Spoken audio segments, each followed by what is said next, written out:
Hello, welcome back to the channel, and happy spooky month to you all. So today I have a review for VHS Beyond. This serves as our 7th VHS film, and if you don't know the series, these are horror anthologies. So this is not a singular story. This is it's a collection of stories. So VHS Beyond, this came out at the time of filming this. It released yesterday. And I'm not kidding, I got Shudder back specifically so I could watch it. And I mean other things too, some other movies. But it was mainly to watch Beyond, and I'm happy I have that service back anyway. So, but yes, VHS Beyond. Before we get into any spoiler stuff, I want to say, if you are not a found footage person, you're probably not going to like this film or any of the other movies. But if you do like found footage movies, this is a really good one. So let's just get into this. So as I mentioned, this is an anthology, which means it's a collection of stories. And I mean, if you're watching this review, you probably already know that. So we're going to go through this segment by segment. So the first segment, which is also the frame narrative. So this is the story that connects all the other stories. It is titled Abduction Adduction. I think that's how you pronounce it. This segment is fine. The weakest part of all the movies usually is the wraparound, and this wraparound's fine. It's not even really a horror story per se. This segment is a documentary that talks about people's obsessions with aliens and science fiction stuff in general, and it's a fine, wraparound, and, I mean, it connects the theme. It has the theme of all the other segments. It's a fine wraparound. It's not even, again, it's not a horror story. It's just a documentary. Although, I do like that they brought the Corridor crew on for it. It was kind of cool to see them in a movie. But yeah, that abduction, it's, it's a fine wraparound. It's the thing that gets you from point A to point B. It's a fine wraparound. Although, I think there is a specific thing that is mentioned in every single interlude. It's about this dude who was in a haunted house, and then you see what happened to that guy at the end. It's a little confusing, but I think that was the main bit of the wraparound. But yeah, the wraparound, it's fine. It's just the thing that gets you from one story to the next. So going into the first proper segment is Stork, which is actually based off of a horror story created by, I forget his name. Let me Google this real quick. I'm really bad at this. You know what? I can't find his name. I believe online he's Chovaback, I think. I could be very wrong. But yeah. So this segment is based off his story of the same name, Stork.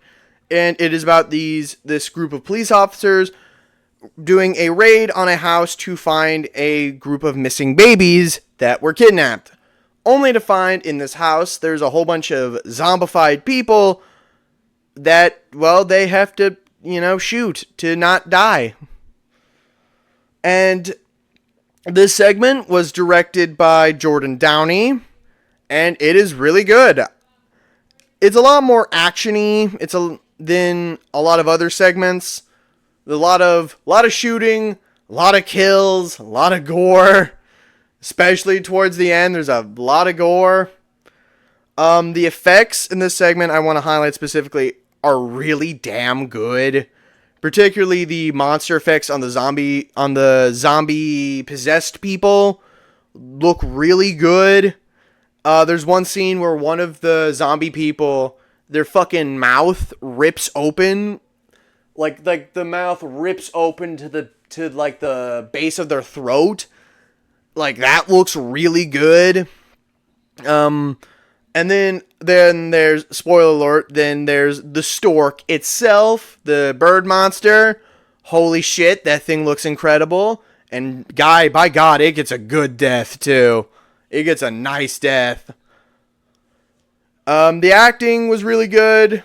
I mean, it was kind of a lot of screaming, but I mean, it's an action-y set.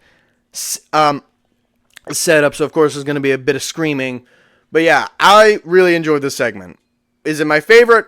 No. It's probably my second favorite segment. But yeah, Stork, great segment. I'd give it an 8 out of 10. 8 out of 10.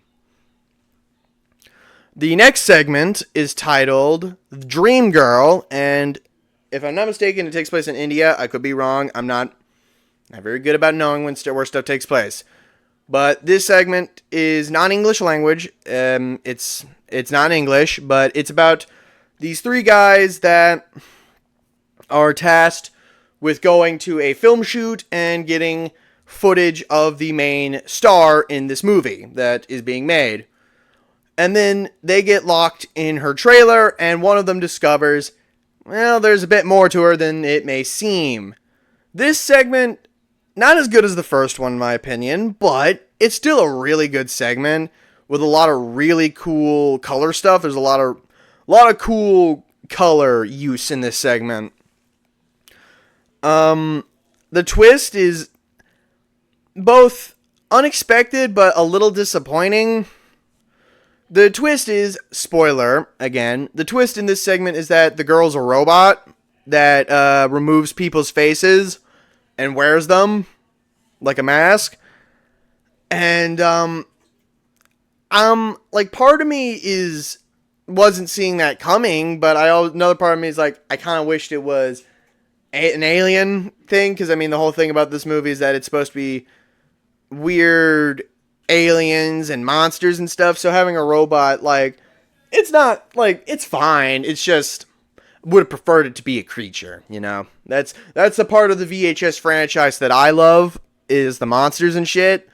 But, I mean, the robot twist is not bad, and also, she scores some pretty damn gory kills. Let me just say, this entire movie's gory as fuck. Like, all the segments have really gory kills. So, yeah, I'm just going to mention the gore constantly because it's in every segment. But yeah, the twist with it being a robot, you know, not my thing, but I think for the segment itself, it works. I really like the song that gets used in this segment, especially the second time it's used during the killing spree portion. I don't know why, but I really liked that. So yeah, Dream Girl, I'll give it a 7 out of 10. Then the next segment is titled Live and Let Dive. And I'll just say it, this is my favorite segment of this movie. This segment follows a group of friends who are celebrating one of their 30th birthdays. So, one guy's turning 30 and they all decide to go skydiving. I don't know if that's the best thing to do for someone's birthday, but to each their own, I suppose. And during the plane ride up to go skydiving, they notice a UFO out the side of the plane. And this UFO causes them to crash. And the entire rest of the segment, they're walking around an orange field, getting picked off one by one by this alien. This, like I said, this is my favorite segment of this movie. For one, the idea at the beginning, like the first half of it takes place in this plane, and you're waiting for something bad to happen on this plane, because you know this plane is going to go down. Like, the aliens are going to shoot this thing down, and when it finally goes down, and you're watching this, because the entire segment is filmed from this guy's perspective. I'm pretty sure he has, like, a camera on his helmet, something like that. I don't actually think they explain where the camera is. And when the plane finally crashes or explodes, I think it explodes actually, and you're just watching him free fall, struggling to get his chute open, like that is pure primal fear. That is terrifying as fuck to me.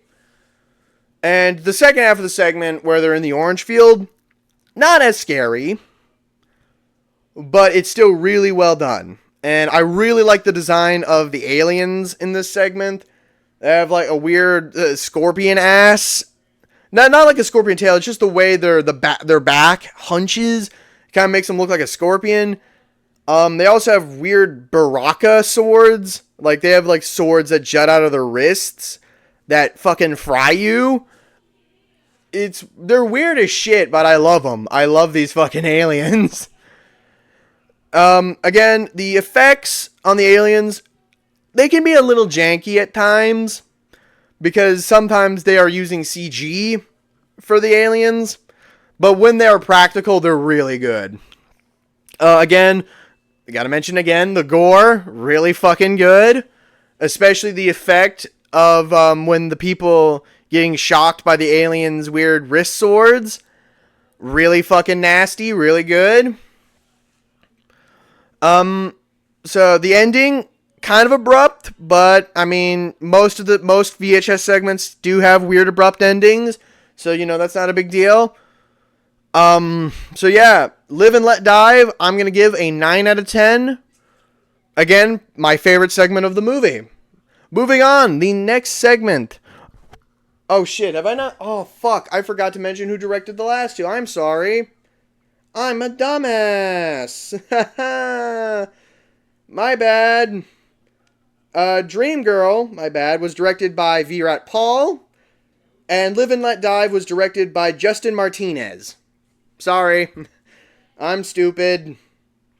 Anyway, next segment is titled Fur Babies. And this one was directed by Justin Long and his brother Christian Long. This one is definitely going to have a lot of various opinions about, I think. I really liked it.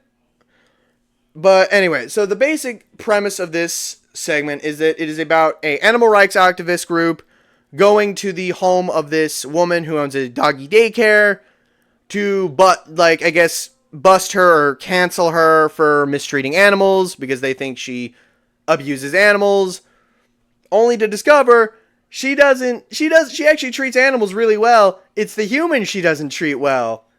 So before we keep going, this segment is very much like Tusk, the Kevin Smith movie. And I'm starting to think Justin Long got really emotionally affected by doing that, by being in Tusk, that he decided to make his VHS segment just Tusk, but instead of walruses, it's dogs. Because, yeah, that's the twist in this segment.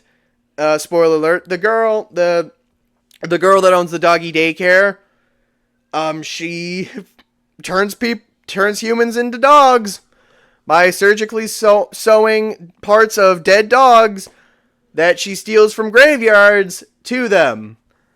And holy shit, it is fucking buck wild, but goddamn it, is it fun.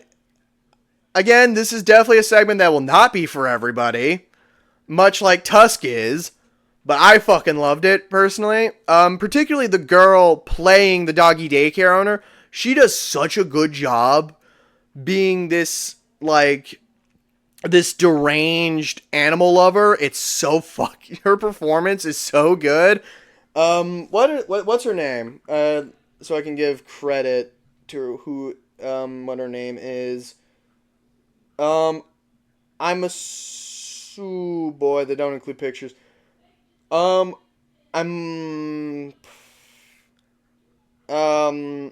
It's either Libby Letlow or Braden Burner. I'm assuming it's Libby Letlow on the top. I think I'm wrong. I'm probably wrong. I'm a dumbass. But yeah, her performance as this demented doggy daycare owner is amazing. And again, the effects for the half human, half dogs, really fucking good. So yeah, Fur Babies, I'll give an 8 out of 10. I really enjoyed it, and I just enjoyed how much of a what the fuck segment it is. Anyway, moving on, the final segment of this film is titled The Stowaway, and it was directed by Kate Siegel and was written by her husband, Mike Flanagan, who you should all know. If you're horror fans, you should know Mike Flanagan from his work for Hush, Haunting a Hill House, and Dr. Sleep, stuff like that. The Stowaway follows a girl who is recording documentarian footage for a event regarding lights in the sky in the Mojave Desert. When suddenly she finds the lights are UFOs, and she enters, and one of them crashes, and she enters it. And she explores. And that's kind of it. This one's fine. It's probably my second least favorite. I think Dreamgirl's probably my least favorite. But this one, like, it's good, but it's very weird. Like, David Lynch weird. There's a lot of very odd visuals. Well, not visuals, but there's a lot of odd shit in this one. Again, in the UFO, because she finds the UFO is controlled by these weird strings attached to the walls that are like razor sharp.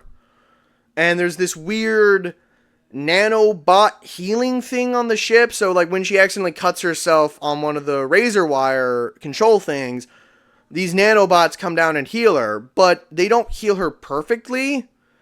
It's really weird. They heal her, but they use the flesh of other animals to heal her. But you don't get that impression until later. It's really fucking weird. I think that's just the big thing I'm going to say. It's really fucking weird. I do like that that the spaceship is more organic. I like that. And I like that the alien isn't really a bad guy. Like, you don't even really see the alien that much in this. Like, there's only really one part where you see the alien in this segment. But I kind of like that the alien's just a casual, just going about his day. He's like, oh, my ship crashed. Well, time to start it back up. But yeah, this segment's really weird. And it has a really weird ending where she gets fucking mangled.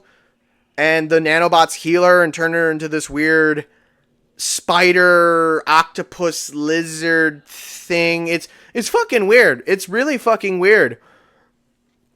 But all in all, I give The Stowaway a 7.5 out of 10. I enjoyed it enough. And yeah, going into, I guess, the pros and cons, as a whole, the effects, fantastic. Every segment, the effects are amazing. The acting, for the most part in each segment, is really good. And I just kind of love the sci-fi tone each one of these segments has. And I love that this film put more of a focus on the monsters. Because for me, the best part of the VHS movies to me are the monsters. And I love that this one was like, let's just make this about the monsters. And just the weird shit. And so I appreciate that a lot. So all in all, I'd say honestly my only real negative with Beyond is that it's not as scary as some of the previous movies. Like, VHS 94, I think, is the scariest. Either 94 or 85 are probably the scariest, in my opinion. And Beyond, my only real critique is that it's not as scary as the previous ones. But on the whole, I really like this movie. It was fun. It was entertaining. The effects were great. So I'll give VHS Beyond a 90%. Solid movie with great effects, and if you're looking for a horror film, a new horror movie to watch for Halloween, I recommend it. And yeah, if you're a fan of found footage and anthologies, I'd also recommend it. But yeah, I hope y'all enjoyed my review for VHS Beyond. My throat hurts a lot from talking, and it probably sounded like I was fucking all over the place with this review, but hey. I should be making a video ranking all of the VHS segments individually sometime later this month, within maybe a week of me posting this. That video should be up as well. I just gotta make the tier list to do it. But yeah, that will be up probably within the next week or two. But yeah, I hope y'all enjoyed this video. Leave a like if you did, subscribe if you enjoyed my content, and I will see y'all next time. Goodbye.